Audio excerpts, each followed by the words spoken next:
প্রতি সপ্তাহে যেমন কাপড় ধুতে হয় হুইল দিয়ে, বউ প্রতি মাসে একবার করে পেট্রোল না দিলে ওই বউ অপরিষ্কার থাকবি। ওর ধৌত করার জন্য প্রতি মাসে পেট্রোল না নেবে চামড়া।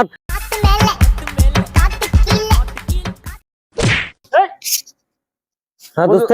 বন্ধু কই যাস? বন্ধু ঢাকা যাচ্ছি। কে? ওগুলো খোয়া যাবে না, মেজাজ গরম আছে, আমি ঢাকা যাচ্ছি। তা কৃষক সেটা কল তোরা থাক, তোরা কি করবো কর, আমি আর থাকবো না এই এলাকাতে, আর থাকবো না। বইয়ের সাথে আমার মারামারি। বন্ধু কিছু কত? দোস্ত আসলে ঘটনা কি, তুই রাগ করে ঢাকা চলে যাবো মানে? আমার বউয়ের সাথে আজ সকালবেলা আমার মারামারি। আমি এক ঘুষি বউ এক ঘুষি, আমি এক শট বউ এক শট, আমি এক লাত্তি বউ আর এক লাত্তি। দেখ করে সে আমার মানুষ পালা হয়, মহিলা মানুষ, কন্যা মানুষ, নারী মানুষ, বেটি মানুষ, মহিলা মানুষ, সোজা কথা ধরি সাগর এসে পালা হয়ে গেছে। তামান আমার এই কীর্তিকলাপ দেখে পুরুষ মানুষ কাপড় খুলে দৌড়। আমি আর থাকবো না এই এলাকার, থাকবো না, ঢাকার যাবো। ইয়াকলে ওটা যাতে কি করে খাই খামো, কিন্তু বউ ছেলে কোনো খোঁজ খবর আর নেব না। তোরা যত করে কথা, তাহলে তার কি হবি? ওর টাইম নেই আর, বউটা বাদ দেবো। তুই কি করছো?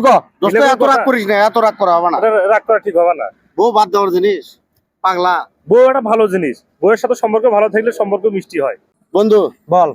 তুই বউ মারছো মানে তুই বউয়ের ঝাপট কুশে বাড়ি মারছো, কিন্তু মারাটা তুই ঠিক করিস নাই।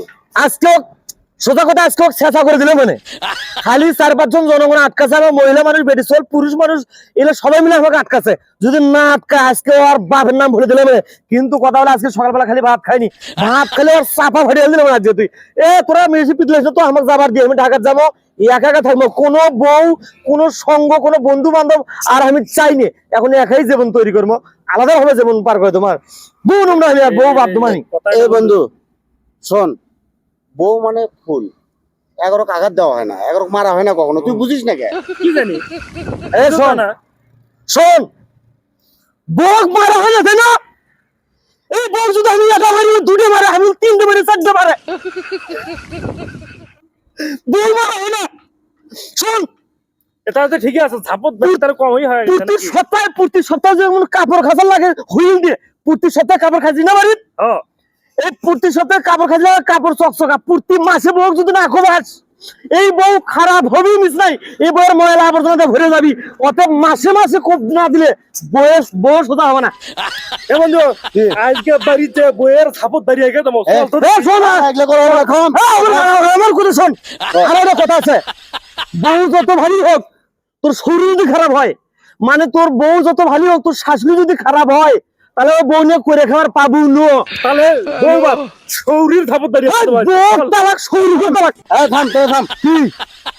তোরা কেউ বউক মারিস না, বউক মারার কোনো দরকার নাই।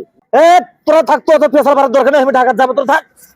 বন্ধু শুন শুন, এত রাগ করিস না। শোন আমি কই, ঢাকার যাস না, তুই থাক, 2-4 দিন পরে এমনি ঠিক হয়ে যাবে। আমি একটা পরামর্শ দিচ্ছি, তুই শোন আগে। বউ মানে একটা ফুল, আর একের সাথে কখনো ক্যাসাল করতে হয় না, রাগ করতে হয় না। তুই তো বউক আজকে মারছু, তুই জান আর কোনোদিন বউক মারিস না। দরকার হলে তোর রাগ হলে আমাকে এসে 4টে মারি, দোস্ত মারিস না জানার বউ। এই শালা তুই তো চুরিত্র খাবে, বউ মারছিস, আমি কাকে আমাকে মার, বউ মারিস না। এই তোরা দাও, তোরা বন্ধু আমি কলঙ্ক, ঢাকার যাচ্ছে আর জীবনে হুজুর এলাকার আসবো না। প্রতি সপ্তাহে যেমন কাপড় ধুতে হয় হুইল দিয়ে, বউ প্রতি মাসে একবার করে পেট্রোল না দিলে ওই বউ অপরিষ্কার থাকবি। ওর ধৌত করার জন্য প্রতি মাসে পেট্রোল না নেবে চামড়া। থাক, সবাই থাক, আমি একলাই চলে যাবো। পাগলা তো একটা ভালো বুদ্ধি দিয়ে গেল। মানে যেরকম কাপড় আমরা পরিষ্কার করি প্রতি সপ্তাহে, এরকম তো বউকে এখন থেকে পরিষ্কার করা উচিত। আজকে যা ঝাপট বাড়িয়ে গেছে তোমার।